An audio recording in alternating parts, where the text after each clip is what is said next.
All right. Hello.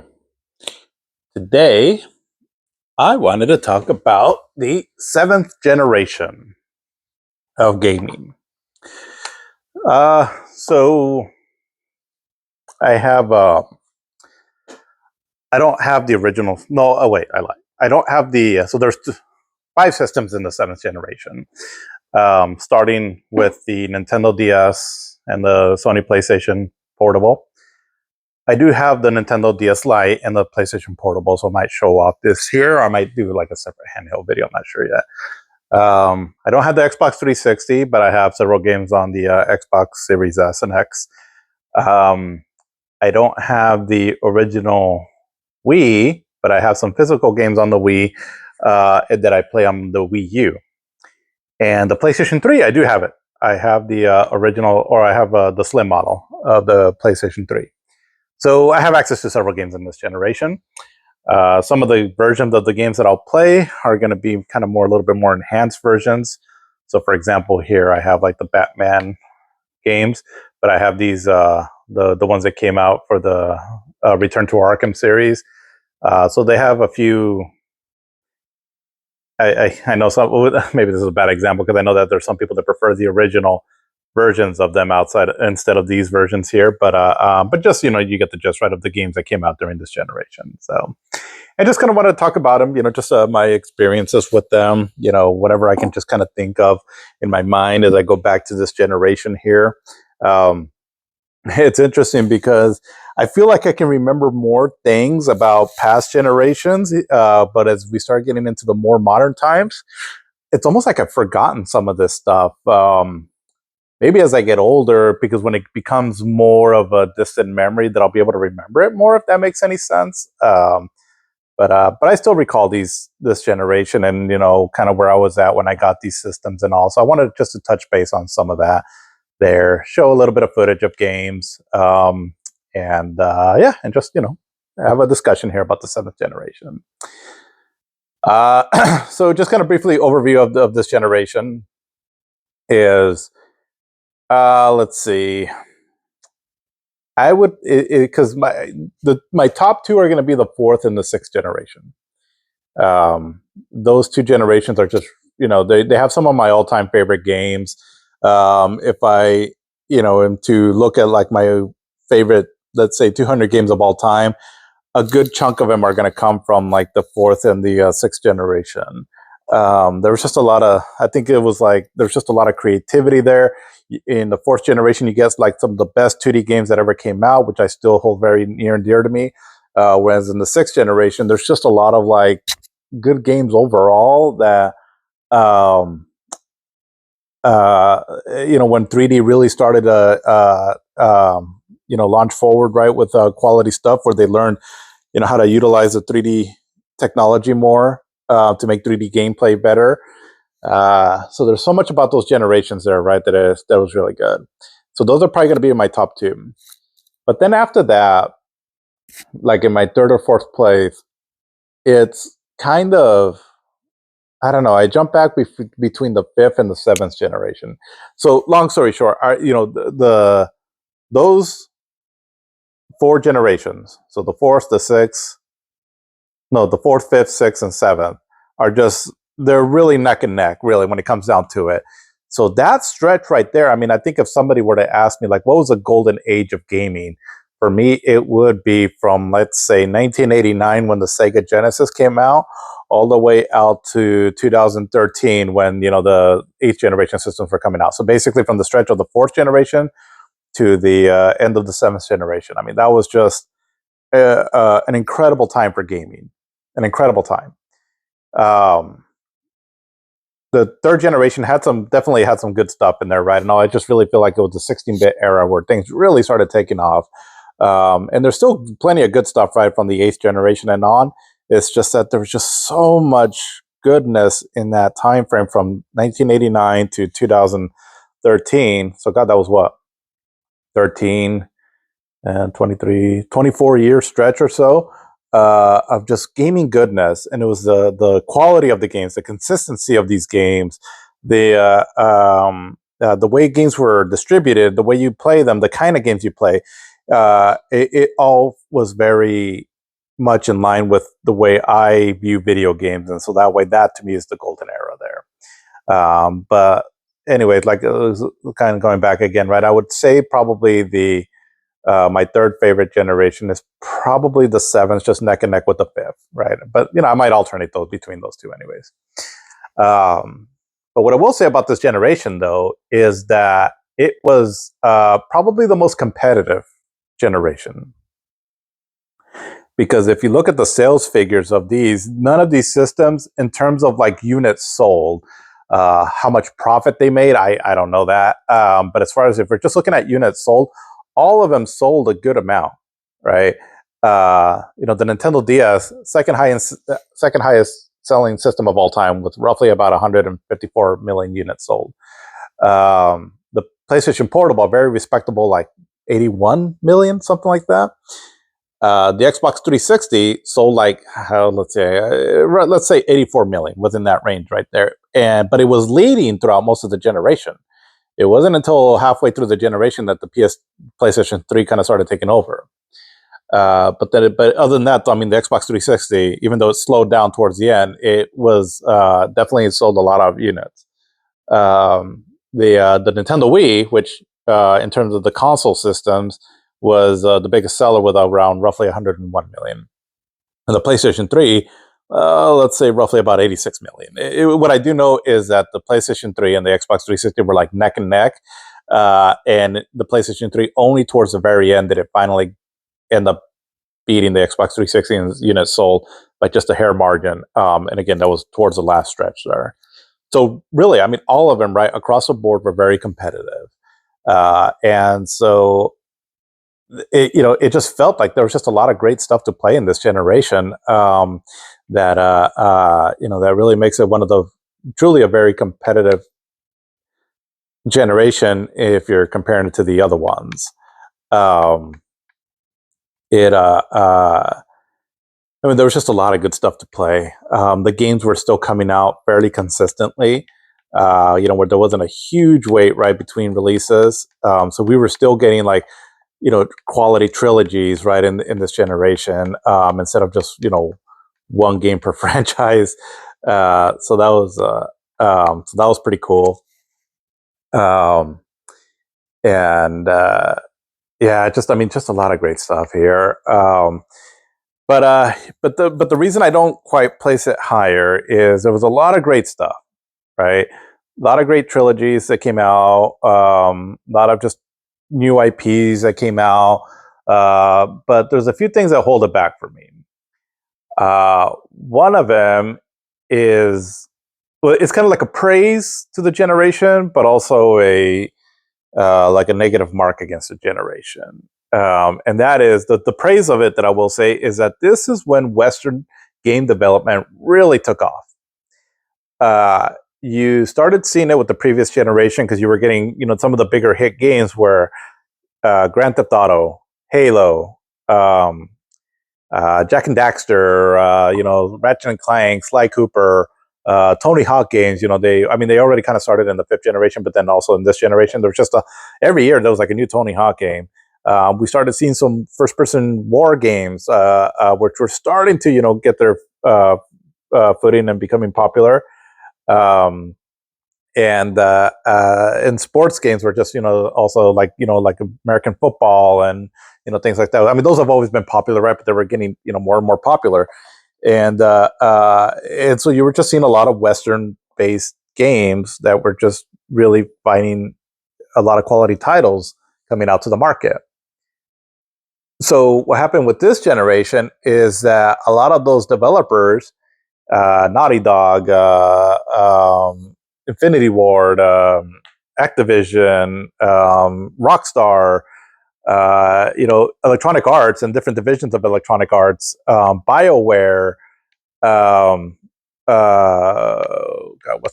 Epic Games, to an extent, Rare, Rockstar, so all of these companies were just really hitting their stride.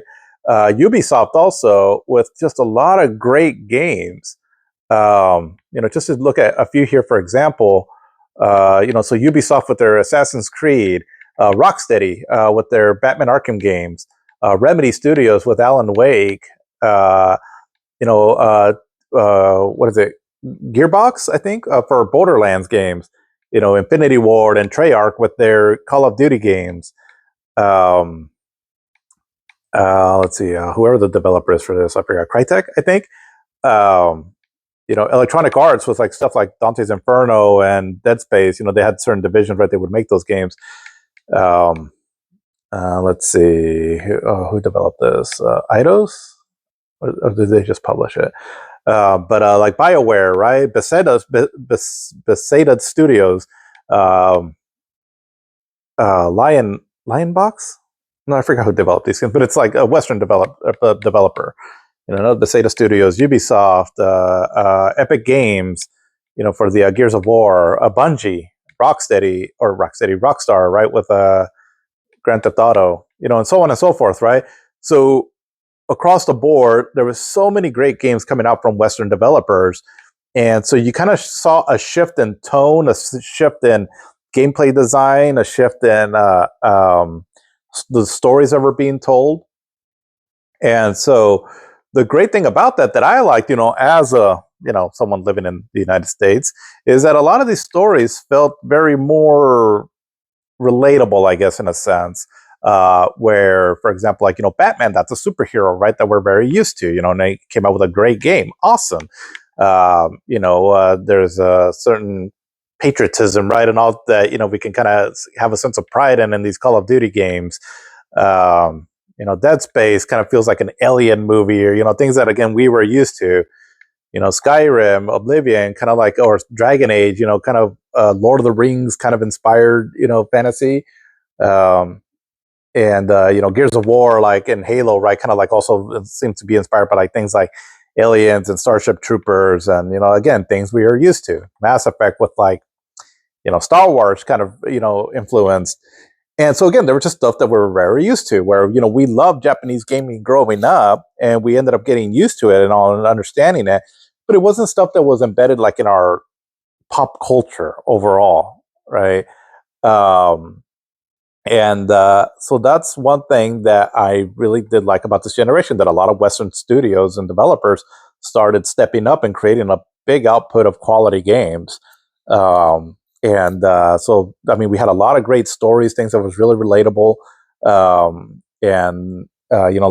on the PlayStation 3 side, games like Killzone, Resistance, Uncharted, and of course, The Last of Us. All great examples of like good Western developed games that had stories that, in a sense, were just kind of relatable, right, to a lot of people here. And I think that's where you saw where there was just a very popular generation here in the United States, was because we had a lot of things that were just we could understand more, right? The downside of that, though, is that I don't know. I mean, there's a lot of interesting videos that I've seen on it, but the developers from Japan, they kind of started falling behind in this generation, and so some of their biggest games that they were, or their franchises, just didn't quite have that spark that they did before. We had one major Final Fantasy game, Final Fantasy 13, and it almost seemed like they were trying to copy a lot of what like United games, like Western developers were trying to do, trying to make it more flashy, action oriented, and all. But it just lacked like a sense of like exploration and felt very linear. And so it almost looks like they kind of lost their identity of what made Final Fantasy really great before. Um, Metal Gear. I mean, this game, I haven't played it yet, but it's supposedly pretty decent. But like we only had the one mainline Metal Gear game, Metal Gear Solid 4, and it was cool and all. But again, you can kind of tell that it was kind of starting to get more Western influenced, and also they were almost like trying to copy what developers were doing here. But the thing is that Japanese developed games have a certain strength to them that they were kind of foregoing that just to try to appease Western audiences, and I don't think it did them very much favors. At least that's just kind of my opinion, the way I saw things, because their level designs were just very lacking. They didn't feel quite as the gameplay just kind of felt more monotonous, and um, I don't know. They just kind of lack in quality from previous generations, and so because of that, it was kind of a blow to me during this time where I did miss a lot of like Japanese developed games. So um, there was some decent ones, like Ninja Gaiden 2 was good. Um, Vanquish was actually kind of a underrated game, I feel. Um, see, Lost Odyssey. I haven't really played that, but supposedly it's a pretty good RPG. Dead Rising, it was pretty cool. But basically, like I said, right, you just weren't quite. They weren't the main games that were popular in this generation, and I did kind of miss that, right? Because again, even though I found a lot of Western developed games more relatable in a sense, right, as far as like just stuff that I was more used to, I did also grow up with a lot of Japanese developed games, and so it was a little heartbreaking, just seeing them kind of decline in this generation.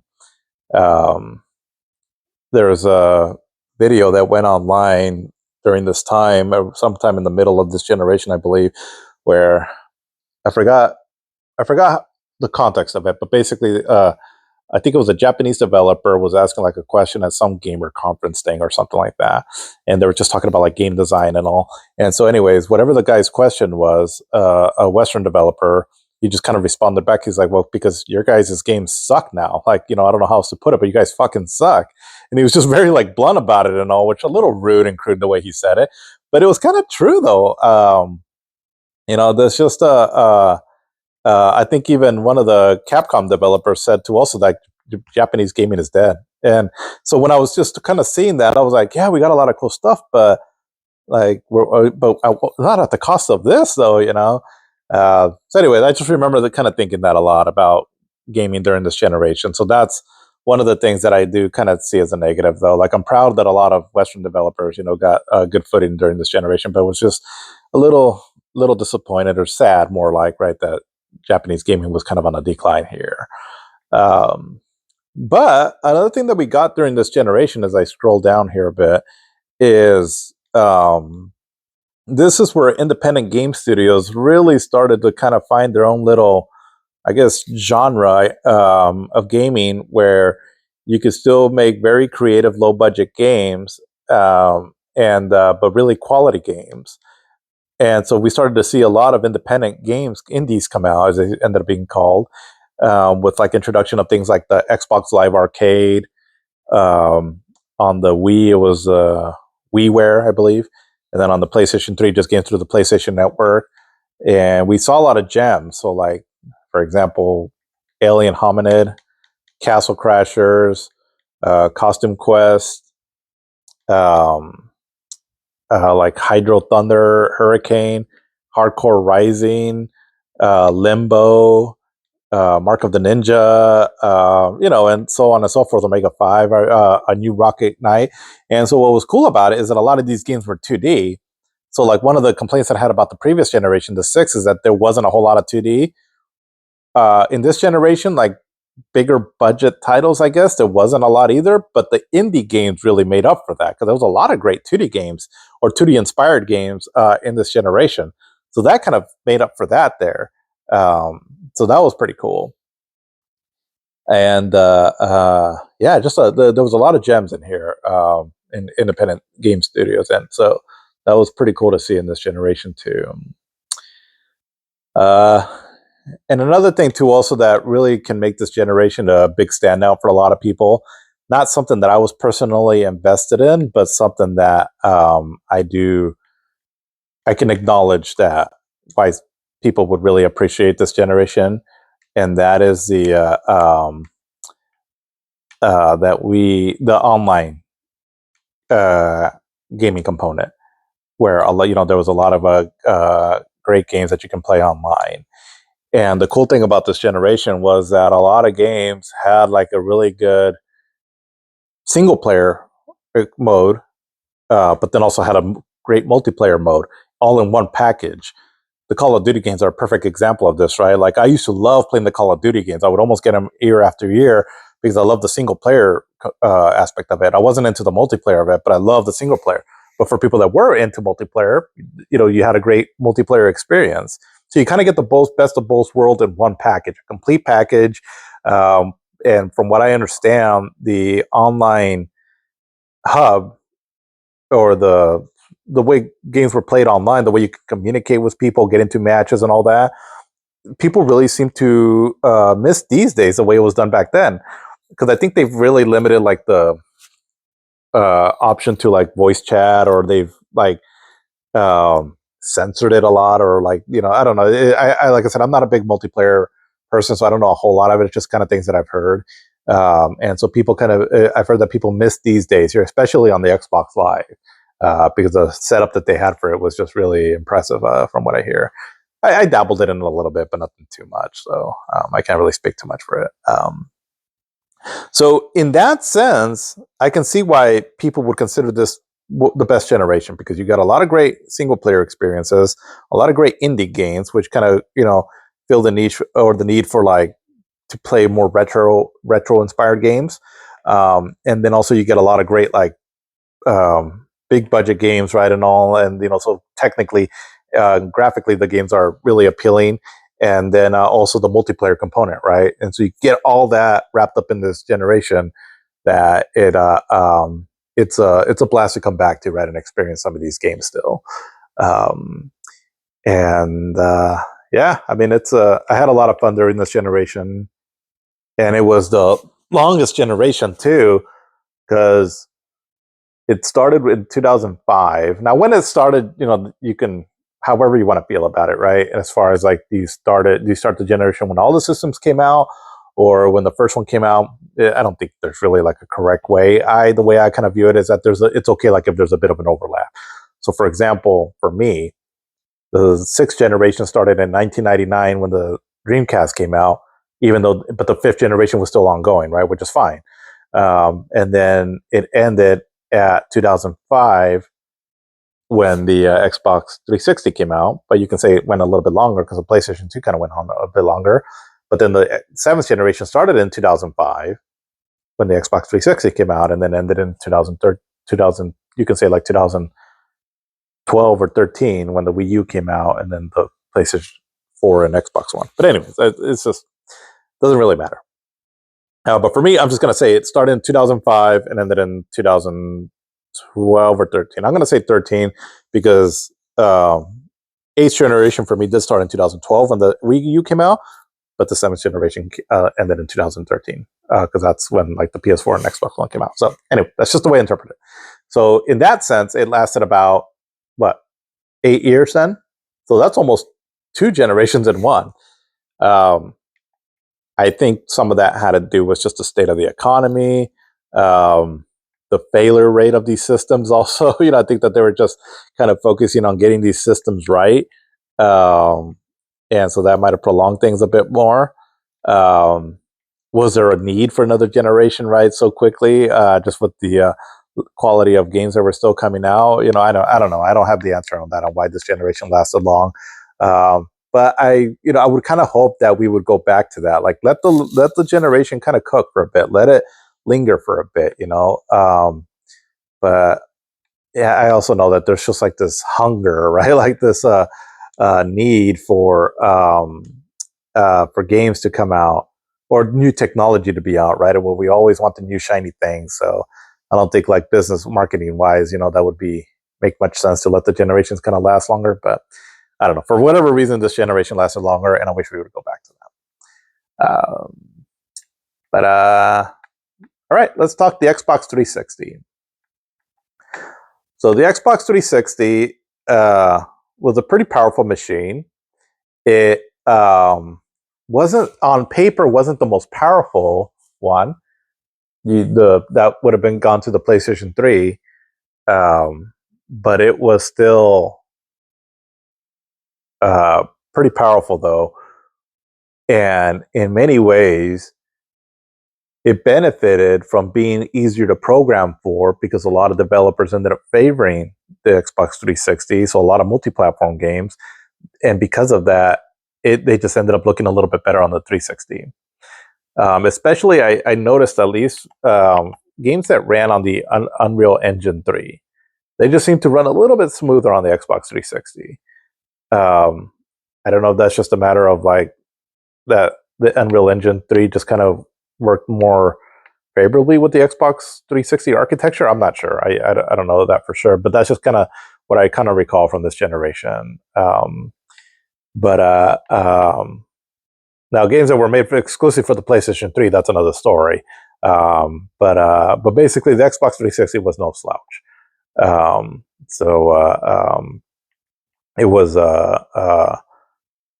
it was definitely a developer friendly system that I think a lot of developers really like programming for it. But yeah, I mean, the thing about the 360 though is, and I know that this system is very beloved by a lot of people, is that when I think about it, I don't. It's not a system that I can say that was good because of a lot of exclusives that it had. I mean, it did have some exclusives. Don't get me wrong, but a lot of these games though could be played on the PlayStation 3. And so I'll just kind of go down the list here. I'm sorry, I'm just kind of organizing this. I thought I had the BioShock games on my little list here. I'm just, I don't know what you can call me OCD or whatever. I just like having things a little organized here. I thought I had the BioShock games on here. Now, this BioShock version are the ones that came out for the 8th generation, right? Like the kind of remastered versions of them. Let's see. But anyways, but like, let's say for example, like Alan Wake, that was an exclusive during this generation, anyways. Assassin's Creed games, they all came out on the PlayStation 3. The Batman Arkham games also on the PlayStation 3. Same thing with the BioShock games. Although the first BioShock game was exclusive to the 360 for a bit. Borderlands also on the PlayStation 3. Call of Duty games also on the PlayStation 3. Crysis also. Dead Rising, I'm pretty sure this was an Xbox 360 exclusive. I think the sequel did come out on the PlayStation 3, but the Dead Space games also on the PlayStation 3. Oblivion, I'm pretty sure only came out on the 360, but Skyrim, that was on the PlayStation 3. Fallout, also on there. Fable were exclusive to the 360. Now I'm talking about consoles. I know PC got a lot of these, but I can only talk about consoles. I'm just not. I kind of dabbled a little bit in PC gaming nowadays, but during this time, I was just all console, so that's why I won't make too much mention of PC, just because I just didn't have a whole lot of experience with that part of it there. But like Final Fantasy 13, also on the PlayStation 3, although it was the first time that a Final Fantasy game came out to the Xbox. Well, like one of the single player mainline ones, because I think Final Fantasy 11 did also. But Gears of War, this was definitely one of the cool exclusives on the 360, and they're great games. Halo, obviously, on the 360 only. But like Mass Effect, again, it was exclusive to the 360 for a bit, but they all eventually came out to the PlayStation 3. And so again, right, not a whole lot of exclusives. I mean, really, it comes down to some of the main ones is Gears of War, Halo, and I don't have them on here, but like the Forza game also. But like I said, in a lot of cases, right, they were some of the best places to play these games, though. So for what it's worth. But let's see. I'm just gonna throw on Gears of War here and play a little bit of this. Now, I love these games. I mean, Gears of War. It's growing up, I used to love games like I'm sorry, not games, but like movies like Aliens and Predator. A lot of the '80s macho guys kind of movies, and so this was like perfect for it because it takes a lot of inspiration from that. So I thought that was great. I just love these games. And Gears of War. Well, Gears of War and Oblivion were two games that I played. The first two games that I played where I was like, okay, these games definitely feel like next generation. Okay, so I'm just kind of doing a casual playthrough here. Now I do have these games with the frame rate boosted to 60 frames. So, because otherwise, this game did look quite choppy. um, it was just something that these games were kind of known for. Was that the frame rates were a bit choppy on them.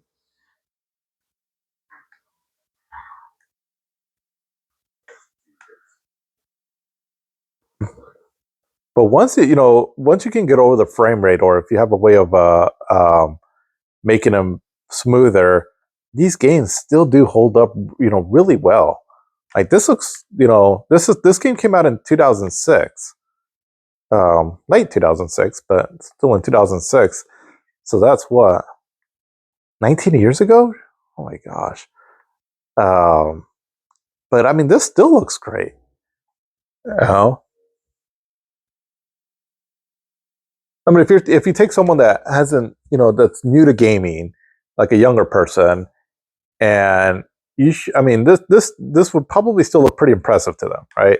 Because again, the newer generation, they're gonna, not all the time, and I think eventually, if you kind of slowly introduce them to them and explain things a bit, I'm sure that they can still appreciate some of the old classics. But I think at a first kind of initial glance, if they're kind of used to seeing like modern graphics, right, and they go back to an older game, it might be kind of hard for them to get into it.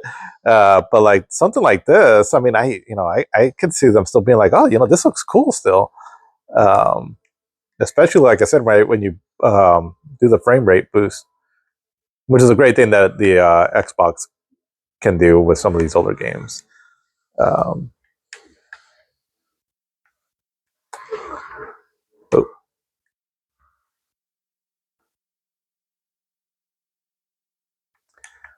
the thing I like about this game, or the Gears of War games, was the soundtrack. It sounds very much inspired from like stuff like Predator and Aliens. I love it.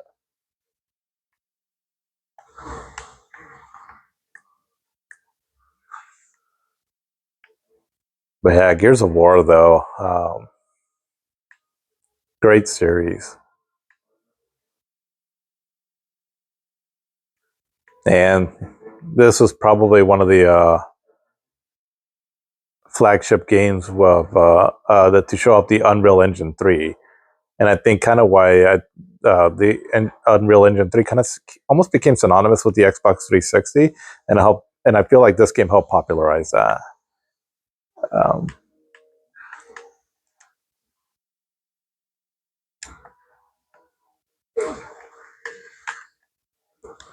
I never really got to experience it this way, but this is one game that I would like to play like co-op on, because I did used to like playing games like that where not so much competitively, just because I kind of suck, but just playing it side by side like this. But I can never really get anybody. I think during this time, I was still into gaming. I mean, not quite as much as before. Right? Again, I was getting older, and just starting to become an adult, and just had my mind on other things too. Also, work, bills, and family.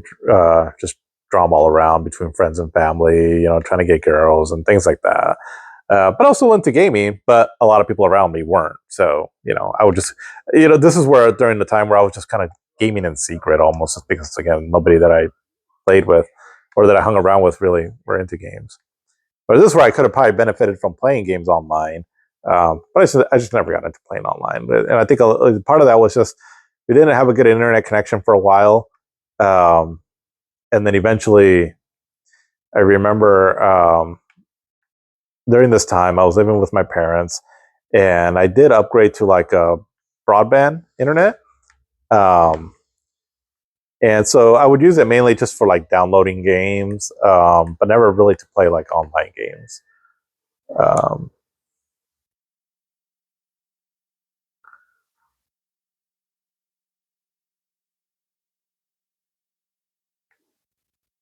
oh, did I get it?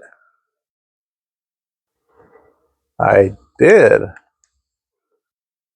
kind of cool. You can close the holes by lobbing a grenade.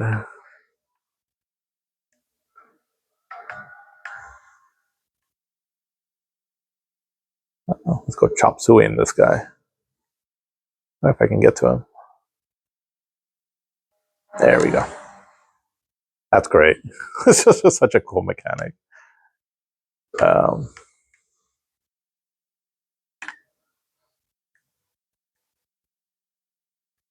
Well, I mean, another thing too that I really liked about this generation was it was because it just feels like we don't really get games like this as much anymore. But it was a very like testosterone fueled kind of action, you know. I've talked about a lot already about like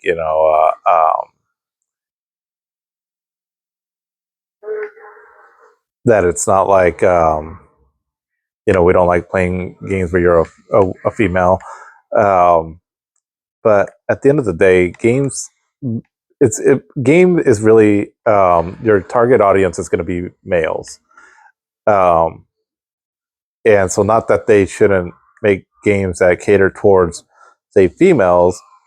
It's just that the majority of your audience is males, and to kind of get away from like making content that favors your target audience. I mean, it doesn't make a whole lot of sense to me.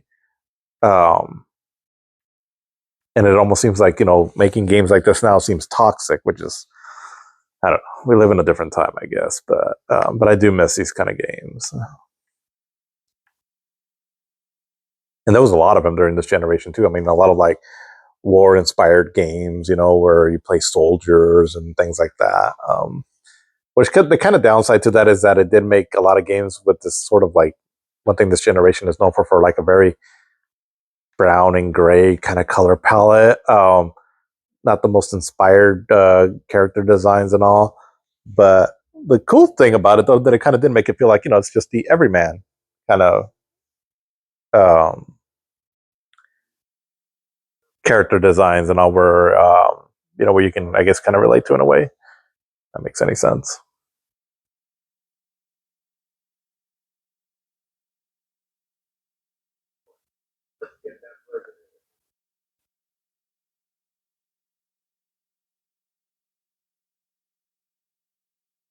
I kind of like the look of this one more than the remastered version that came out a little bit, in the Xbox One. I just feel like it just feels more gritty, like I don't know. And especially, when you bump it up to 60 frames, this looks great. That's, the other one does have a few extra content on it, so it does have that up on it, but I don't know. It's kind of what I think of. I'm curious what the popular opinion is on that. But yeah, I think I prefer the look of this one more.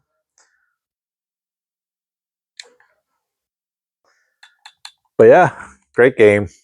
Gears of War. I mean, it's definitely a standout in this generation.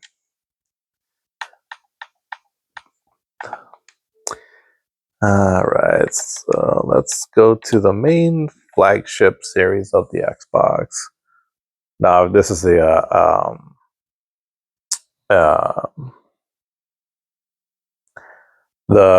Halo collection, right? So it's not the original Xbox 360 version, but it's you still get a taste of what this game was all about.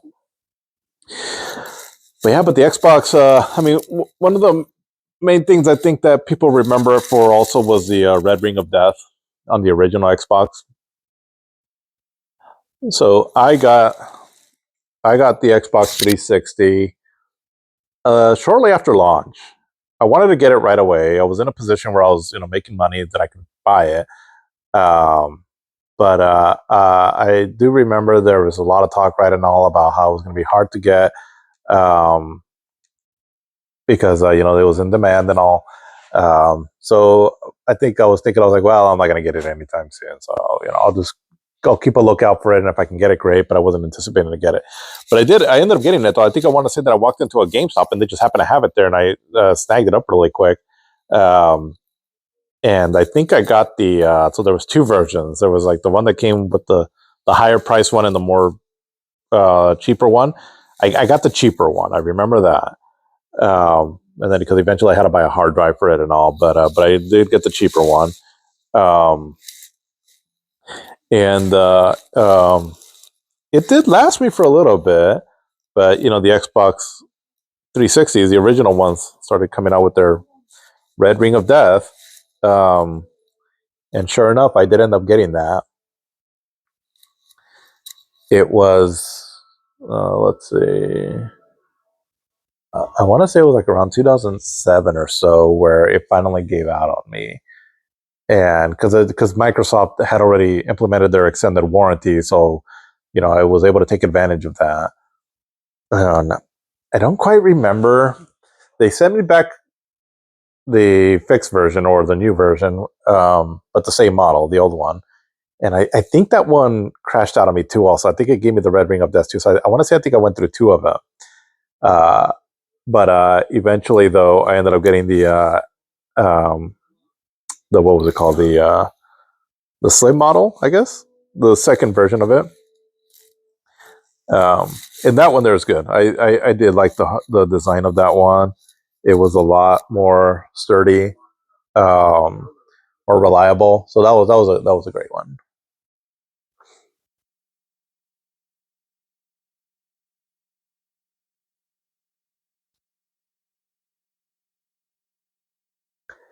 And so this one picks up right where part 2 ended.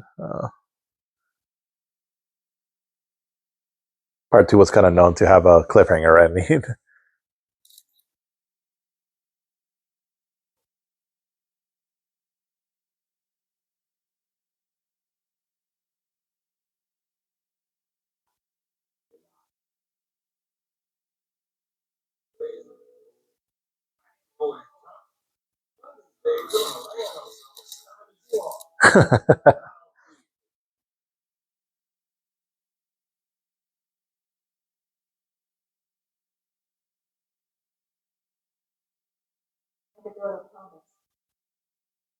Man, these games are so good.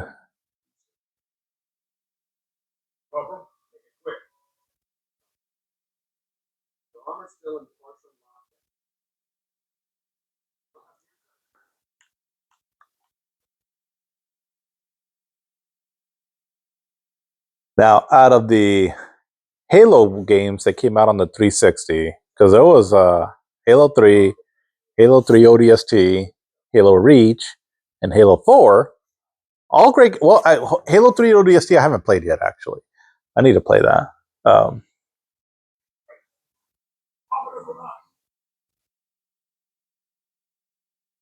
But I think my favorite one in this generation was Halo Reach. I liked Halo 3. It was great. But Halo Reach is just, I don't know. I just really got into that one. And I wasn't sure if I was going to get into it at first because, you don't play Master Chief. But just what they did with the story, the ending of that and all. And I loved it. So I think, I need to maybe play him again. But from what I recall, I think I prefer Halo Reach a bit more than this one. But either way, they're both great, though. And even Halo 4, I liked Halo 4. There were some moments about it that, I don't know, kind of... I remember there's been a few moments of frustration in that game. But it's still pretty good, though. Let's see. But yeah, the forest scenery in this one is pretty nice, though, to look at.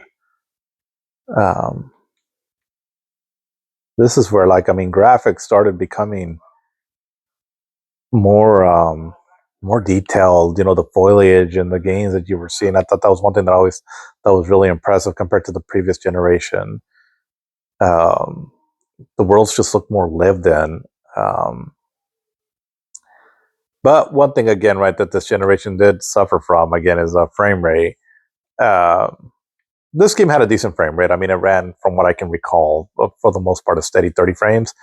It might have dipped, I don't know. But at the time, it didn't seem to bug me too much. But one thing that I was noticing, and this is just kind of what I feel, right? It's, I don't know for sure. I'm not a game developer. I have no idea what it takes to make games or the true culture of making games in different regions, but it did feel like a lot of these Western developed games. The one thing about them though is that there was a big push for like making games more real, but not so much stabilizing them, optimizing the games that they ran well.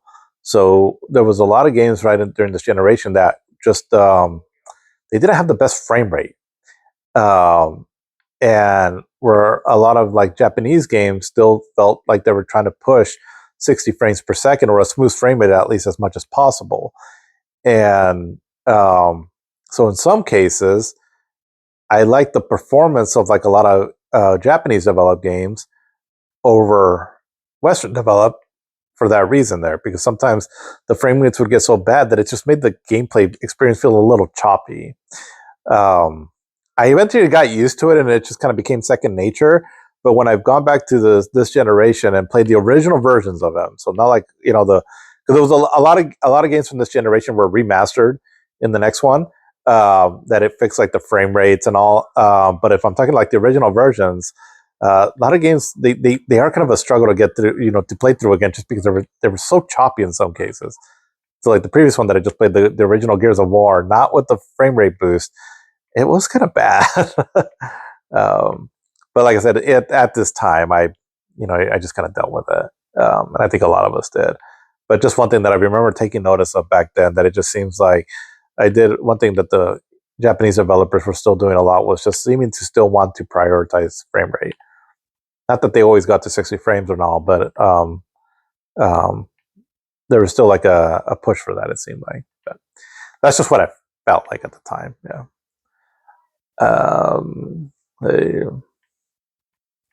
oh, no grenades. Oh, crap. Okay.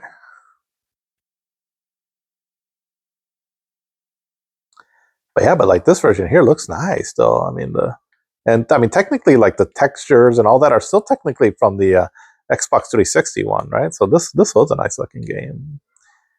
The character models did still seem a little blocky in some cases, but like the human characters mainly.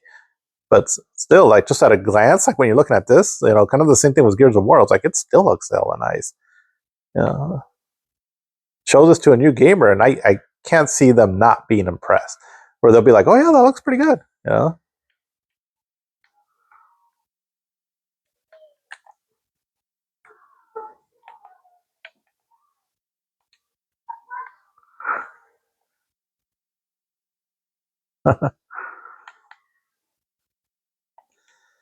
But yeah, so after I got that slim model of the Xbox 360, that was my main 360 for years, and it lasted me for a long time.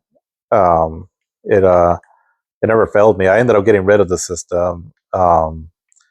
Just in throughout afterwards, I just kind of went through a purge of a lot of my video games and video game systems and all, which still kind of breaks my heart. But yeah, but it was still working though. So that was at least the one that I had, and I feel like overall, I think it's considered to be a pretty well put together system.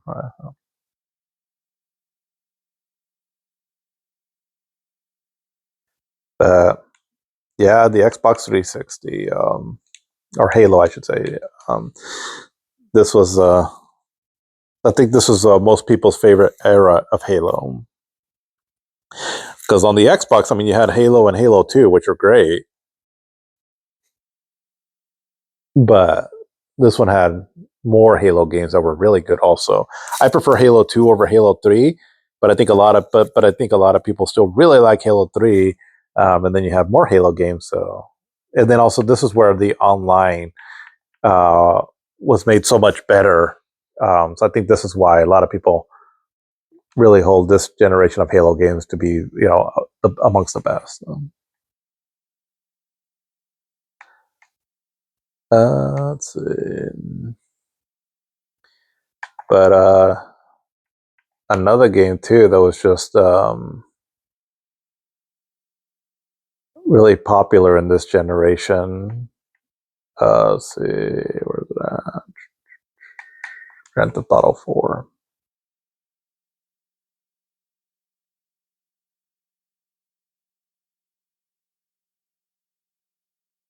This game was huge when it came out, but it and it's still one of the highest rated games on Metacritic also. But it just kind of seemed like after a while, the popularity of it just started dying down, especially after Grand Theft Auto 5 came out.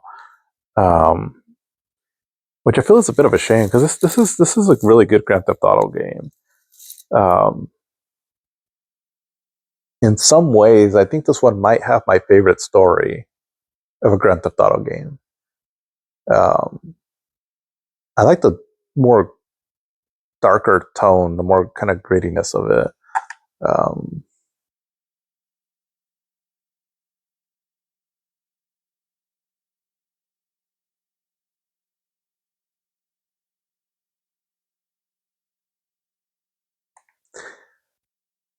and it's cool because basically from the power of the Xbox Series versions, it just automatically bumped up the frame rate to this game to 60 frames. So I think that's pretty cool.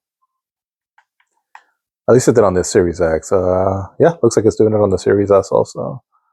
So yeah, so you get a just without no patch or any. I don't think it was patched. I'm not sure actually, but it wasn't like an enhanced edition that came out and all. It was like no, it's just through the brute force of the system, extra horsepower that it is able to get to 60 frames. I thought that was kind of cool though, where you're walking because you kind of get this feeling like when you're walking in the city for real, where you look up and then everything just kind of seems like zooms out, but it's kind of like I don't know, it gives you like a sense of scale. Um, I thought that was kind of cool how they did that in this one.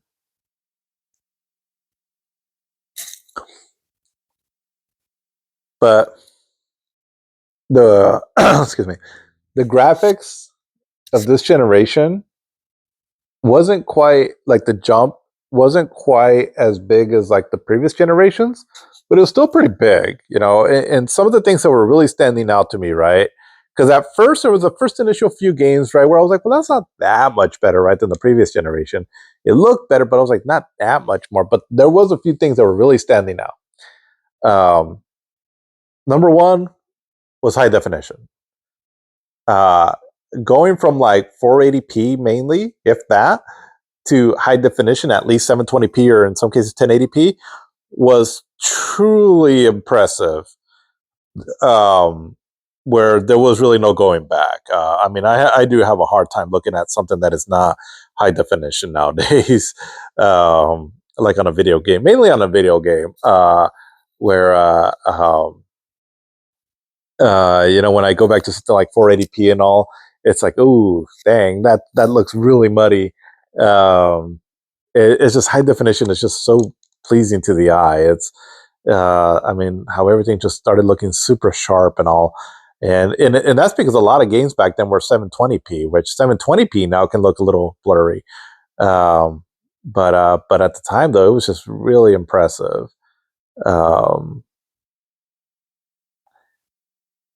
And the other thing too also was just the density that some of these open world games were starting to have. I mean, where in the sixth generation we were having open world games, mainly with the Grand Theft Auto games, but everything it kind of came at a cost of like the quality of the graphics, right? Everything looked really kind of blocky still. There wasn't a whole lot of detail in the character models and all. But now, and again, this game came out in 2008. So what? Let's see. God, my math is horrible, but 17-year-old game, something like that. And I mean, this still looks really good, especially again when it's running at 60 frames per second. But even let's just say this was just at the 30 frames, right, where how it originally came out. Oh, Nico, sorry, dude. Oh, geez. Okay, well, that teaches me to look. I should be looking where I'm walking. But I mean, I was blown away when this game first came out because I was like, you really feel like you're in a city, like when you go to the city, it's just there's a lot of noise, there's a lot of chaos seemingly like everywhere. You look up, and again, it's like, oh my god, there's so many large buildings or structures everywhere. It almost feels a little overwhelming. So yeah, this really gave you a sense of that. And I remember thinking like an open world game can look this detailed. I was like, oh my gosh, it was truly impressive. I mean, nowadays, you can kind of see certain, you know, some textures maybe don't look quite as detailed, like that kind of whatever that is, that weed, say tumbleweed or whatever that is. Looks I mean, nowadays it looks a little cheap, um, but it's still impressive. I mean, this is still a really good looking game. Um, the character models are still pretty, good looking. Um, and I remember I used to like doing this sometimes in these open world games, right? As the world started getting more details, just exploring. Just kind of go down here. What's down here? I don't know. Two people sitting there. Yeah. Oh, I'm under a bridge. Yeah. You ever walked in a city and just kind of got lost for a little bit? It's just kind of cool, right? You just find like these little nooks and crannies in the city, and just kind of gets kind of sucked into the world a bit. And that's what I mean. These games were starting to bring to the table. Um, yeah. Look at that airplane flying off in the distance. This might sound like, again, because I'm taking myself back to when I lived, when I was first seeing this for the first time. And I can't express, like, if you weren't around in this time when this game first came out and all, and where you were cognitive, right, of like what was going on, and you were able to see the changes in the industry that it was going through and all, this was very impressive. Very impressive. Um,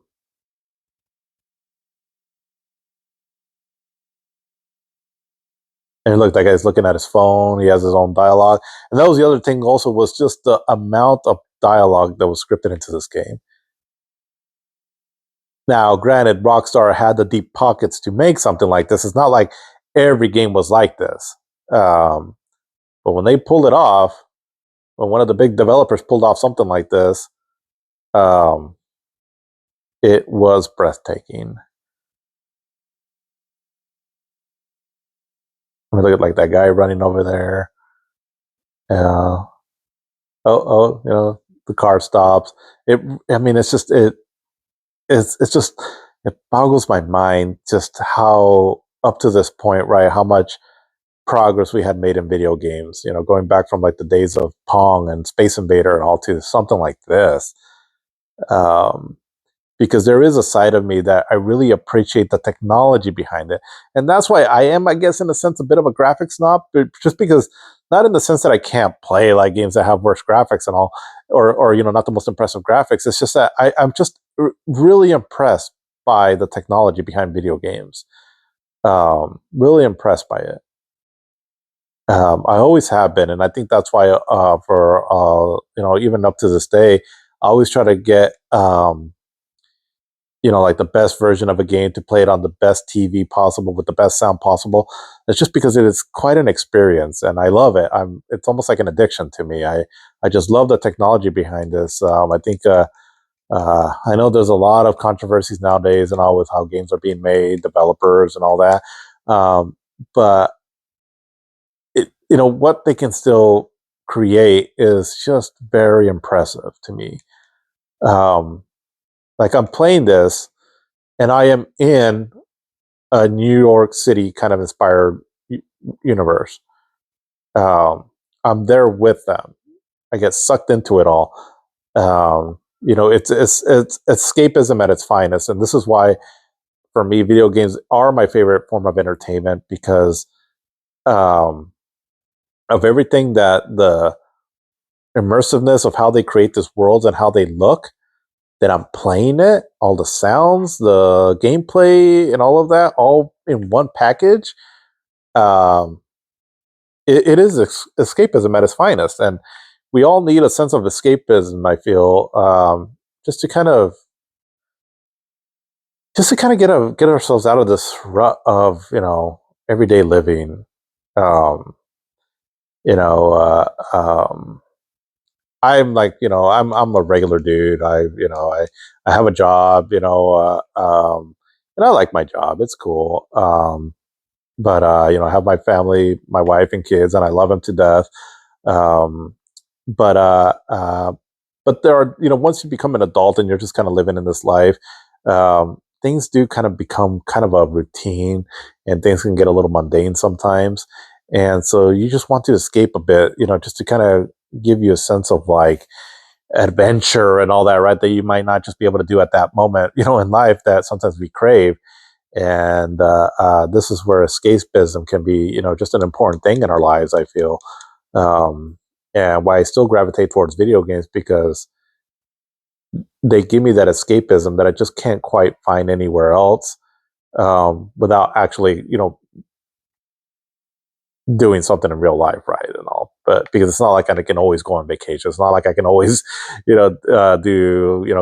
do something crazy and all. It's a lot of times it's just, um, trying to do something from the comfort of your own home. And this is what better way to do an escapism from the stresses of life, to becoming a criminal in a very big city, um, where you have a lot of people trying to chase you and kill you and all that. So, trade one stressor for another stressor. Um, but all joking aside, I mean, I'm just so impressed with this kind of stuff. Um, and again, this is a game that came out in 2008. This is 2025 as I'm, recording this. Um, just crazy, crazy, crazy. I mean, just the animations there, like what he just did right there. Nico. You know, um,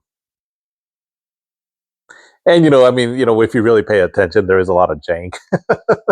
But if you don't kind of try to pay attention too much to that stuff, it's just, I mean, it's just a cool. It's very immersive. um, but yeah, we were starting to see a lot of that kind of stuff in this generation, more pushed towards realism, not only in the graphics but also like the storytelling and everything.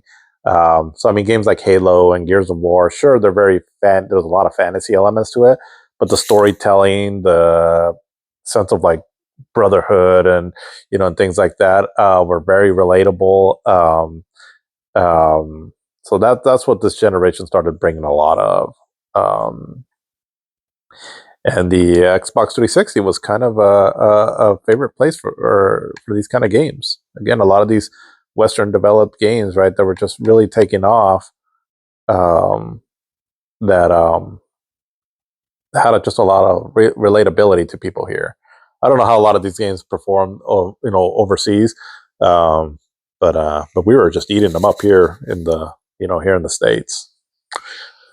But yeah, I mean, it's just it's just kind of sad what happened with the Xbox, I think, because they made a big push in the Xbox, the sixth generation, to get their name out there. And even though they severely lacked behind the PlayStation 2 in terms of sales, they started building a name for themselves because of Xbox Live, because they were just Halo was a big deal on it also, that they had a lot of momentum going into the 360 era. Um, and they started off really strong, but it's almost like they blew their load within the first few years, and then it's almost like they gave up, because after 2010 or so, I mean, we had Mass Effect 2, which at the time was a console exclusive, and then I think we had Halo. I think we had Halo Reach in 2010 also. So it had games. Gears of War 3 came out in 2011, but there wasn't a whole lot after that, because then they started really focusing on the Kinect. And what was crazy was I think they were doing this. This is just my opinion, I guess, from what I remember. But the Wii had crazy success when it came out, right? The whole motion control thing and all. Everybody wanted it, to appeal to casual gamers. And so the Wii had a lot of success coming out of the gate. But then it kind of started dwindling down, like around 2010ish or so, right? Was when I think you started seeing like kind of people lose interest in that. But that was around the time that like Xbox and even the PlayStation 3 to an extent with the Move, where they started to try to cater to that audience with a lot of like motion controls and casual gaming and all that. So I kind of, I mean, I know that this stuff sometimes takes years to make. So I don't know, like, so the concepts might have started years ago, but then they didn't finally start coming out until like a little bit after 2010. But that was around the time that all that stuff with the interest in it seemed like it was dying down. Like the Connect, I think it sold really well out of the gate, but then it just like dropped. So I guess I don't know what the mindset was, but with the Xbox though, after again around 2010 or so, they weren't really like that place for where hardcore gamers can get like the best games at. And because again, they started getting annoying not only with video games, but also their approach from where they wanted like the Xbox to be like an all-in-one hub, right, for like streaming apps and all that, which is great. It's just that it came at the cost, I think, of like a focus on just making good games, right, or having good games to play on your platform. And unfortunately, that kind of led into the next generations, and Xbox found themselves where they're at now. And they had so much momentum going into this generation. So I think that as technology has evolved and all, I feel like it is still important to realize what makes people want to game, and that is having good games to play on your system. I think that will never go away, or having good games to play. Because things are changing nowadays with streaming, cloud gaming and all that. But just basically having good games, right? It's just kind of what we want. And I think as the years started going on, game companies and all started losing sight of that, I feel. And so we started going in different directions on following trends and all. And, sure, there would be some big money in some cases, but the overall identity of what made video gaming special feels like it's just kind of dying out in a sense, even with all the crazy technology we have nowadays. um, and the Xbox 360, I mean, when it first came out, it was there was a lot of great stuff to play on it. Definitely felt like it was a gamer's machine. But things just kind of took a turn though, halfway, roughly halfway through, which led the PlayStation 3 to eventually take over. um, but I'll kind of discuss more on those there on, in their individual videos on them. But yeah, I mean, the Xbox 360, like I said, I don't know if it's my favorite Xbox console, because I really like the original Xbox too. I just felt like, I don't know, I don't know the amount of exclusive that each system had, but I just felt like there was just more exclusive games on that system that I had on the than I had on the 360. But either way, though, the first two Xbox systems are really good, and that's why I think there is some disappointment with what Xbox is doing now. Just because of what we were used to with the first two generations of Xbox consoles. Um, but either way, I mean, I'm still cheering for Xbox. I hope that they can find some success somehow with whatever they end up doing in the future, because it looks like they're taking drastic turns now.